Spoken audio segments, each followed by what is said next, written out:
Jangan lupa subscribe dan nyalakan loncengnya.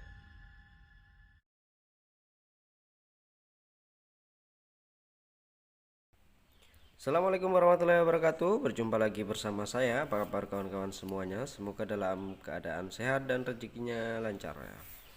Oke, berjumpa kembali di channel ini yang membahas tentang laptop ya. Kadang HP juga, TV juga, sembarang lah ya.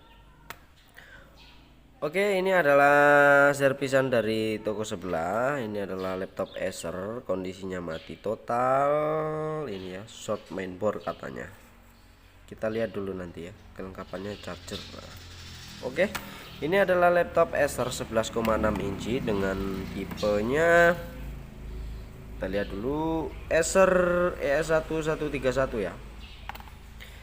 Ini jika keterangannya seperti ini, mungkin ini laptopnya mati total ya. Lalu kita cek dulu apakah betul kondisinya adalah mati total. Nah, kita nyalakan dulu power supply-nya di sini ya. Ini kita beri 19 volt. Lalu kita cari adapternya dulu untuk Acer. Oke, ini adalah cek adapternya. Di sana power supply 19 volt. Lalu kita colokkan di belakang sini. Mana colokannya? Kita balik dulu. Oke, kita colok di sini ya. Oke, betul ya. Setelah kita colok di sini, nah di sana langsung short 5 ampere. Voltasenya turun drastis sampai 2 volt. Betul bahwasanya ini laptop short ya. Itu teknisi sebelah tahu kondisinya short, namun dilempar di sini.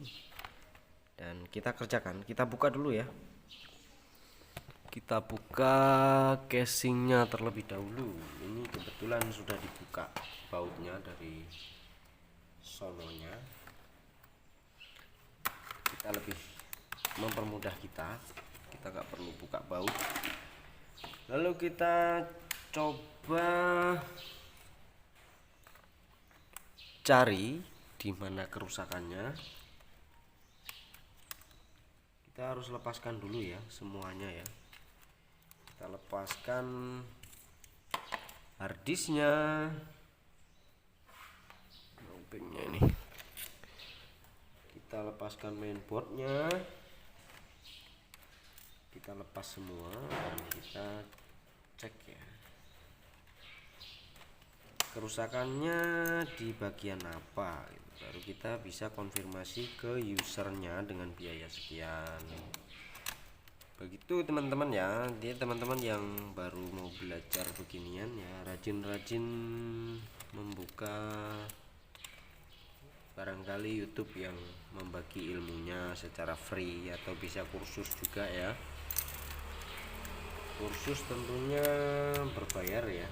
Ada salah satu teman saya yang di sana itu buka kursus per paketnya, ada yang 5 juta untuk paket dasarnya ya. Oke, ini mesinnya sudah kita buka. Lalu kita cek kerusakannya di mana. Sekalian kita buka ini ya, heatsinknya, supaya mudah nanti untuk melihat letak kerusakannya. Oke, kita sudah buka dan ini adalah bentuk mainboard dari laptop ES1131. Coba kita cek shortnya dengan menggunakan digital avometer seperti ini. Kita cari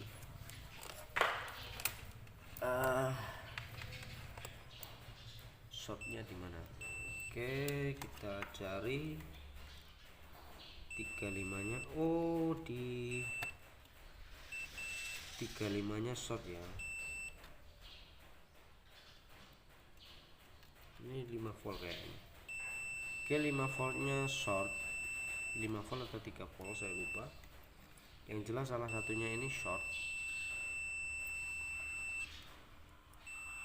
Oke, 19 juga short. Untuk meminimalisir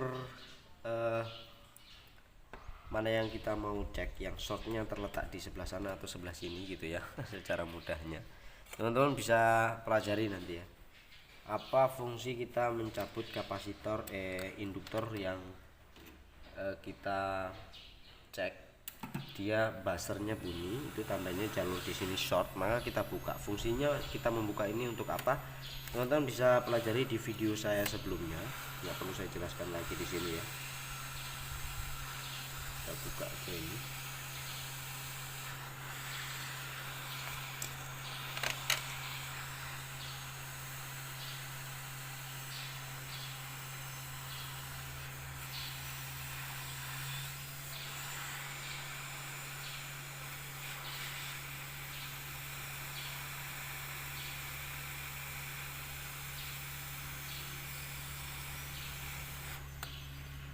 Oke, di sini sudah terbuka ya induktornya ya. Lalu kita cek shortnya di sebelah mana.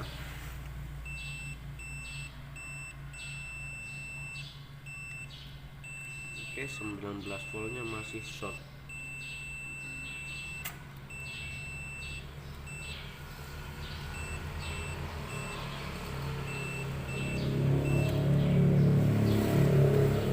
Harusnya ketika kita lepas induktornya, ini jalurnya terpisah antara keluaran dan masukannya. Ini short semua ya. Ini lebih susah nih memperbaikinya. Apakah ini nanti berhasil kita perbaiki? Kita berdoa aja ya teman-teman ya. Karena di sini kita hanya berusaha, masalah hasilnya kita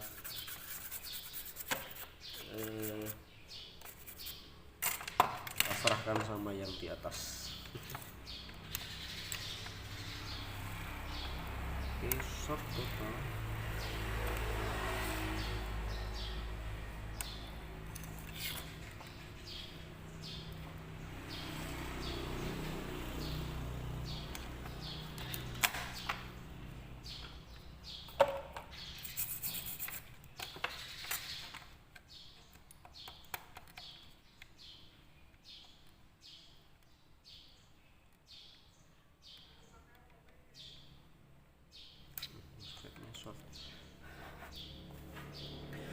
Saya ambil tisu dulu teman-teman.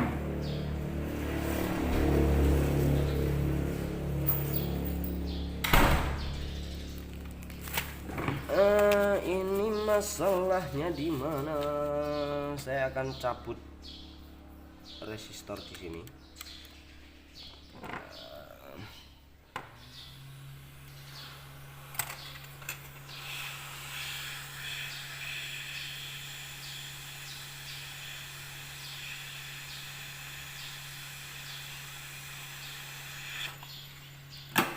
Jika nanti videonya panjang dimaklumi aja, karena ini prosesnya pasti panjang ya teman-teman ya. Kalau laptop short itu kadang cepet, kadang butuh proses yang panjang. Oke, saya coba suntik tegangannya di 10 volt, tak suntik di resistor yang saya lepas tadi.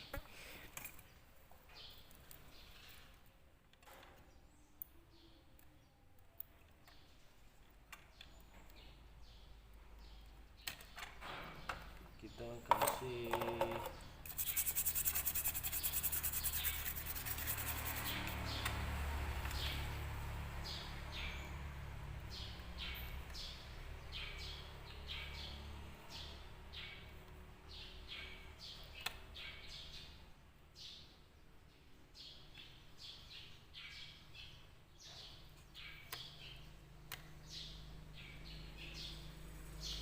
short di area sini.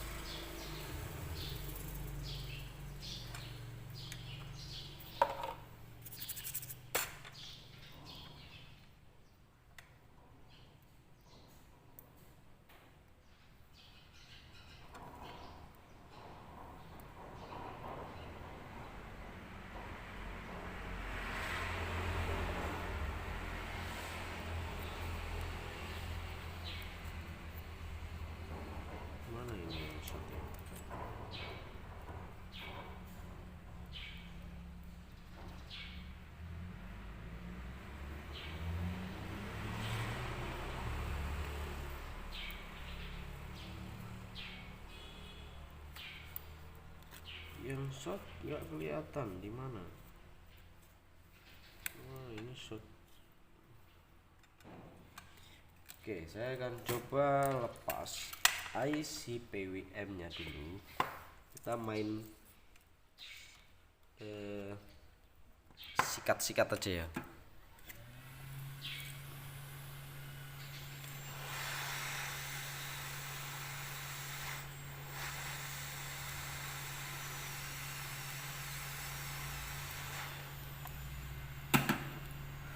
Oke, kita cek lagi shortnya menggunakan avometer juga bisa. Oke, shortnya hilang setelah kita cabut IC nya. Oke, shortnya hilang ya. Oh, di sini masih ada.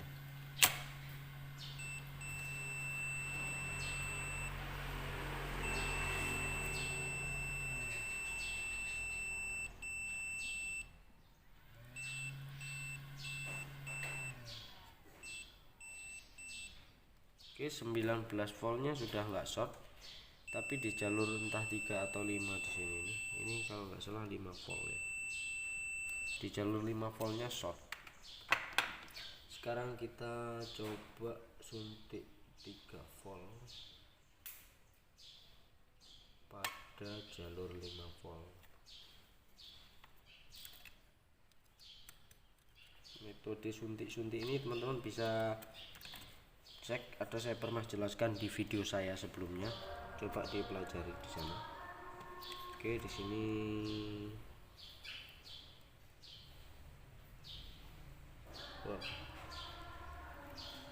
pada ini ya, IC nya ini yang short ya.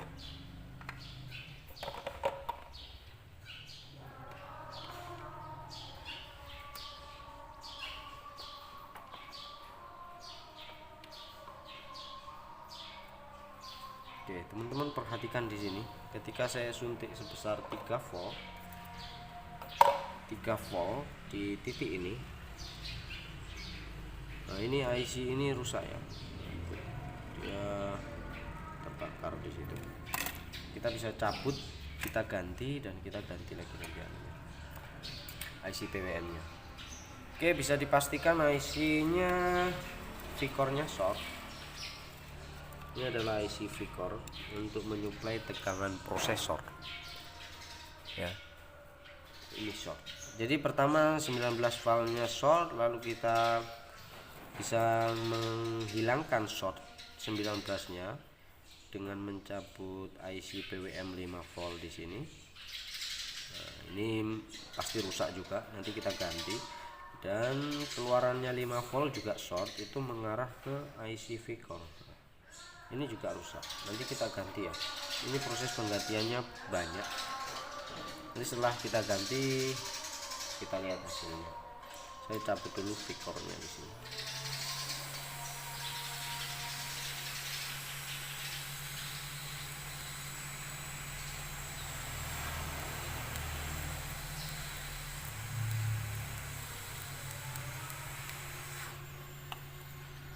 V-core sudah tercabut, lalu kita cek shortnya lagi di titik ini. Nah, ini shortnya sudah hilang ya. Tadi di titik ini short, di sini short, ini sudah enggak short karena itunya rusak. Coba kita cek prosesornya masih aman enggak. Caranya kita pasang di sini. Kita kalibrasi dulu, shortnya di 1,3 ohm. Wah, ini prosesornya short ini, ya kan?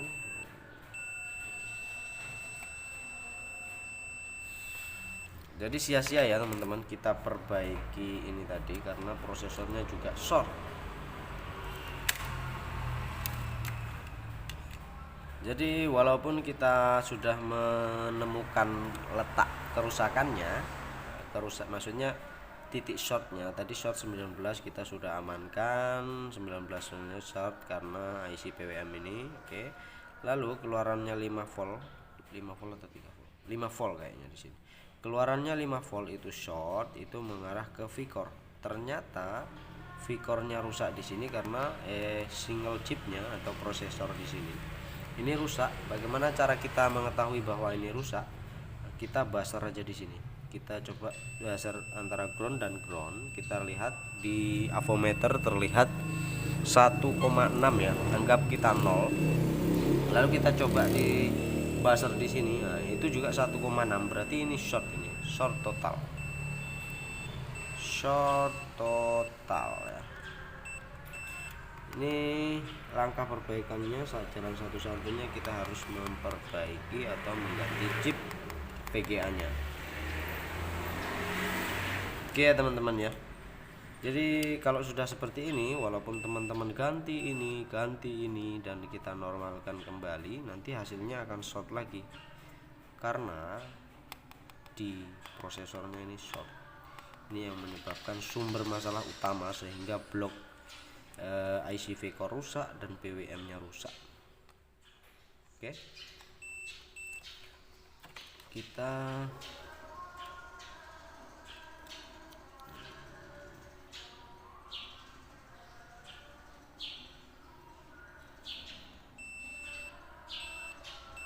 ini short ya. Oke, kita tutup kasus ini dengan gagal servis ya. Tapi nggak tahu nanti orangnya setuju nggak ketika diminta untuk mengganti prosesor. Ketika orangnya setuju, nanti kita lanjut videonya, kita ganti chipset ini. Kalau nggak setuju ya kita tutup kasus ini, tidak berhasil karena ini biayanya lumayan mahal ya untuk mengganti chipset ini ya. Ini shock di sini sudah 0. Impedansinya atau sebenarnya bukan impedansi, resistansi atau tahanan dalam dari ini sudah short. Kita ngukurnya di jalur L di sini ya. Ini karena keluarannya dari IC V-core ini keluar melalui induktor untuk mensuplai si single chip ini ya. Oke, kali ini tidak berhasil. Assalamualaikum warahmatullahi wabarakatuh. Sampai jumpa di video selanjutnya.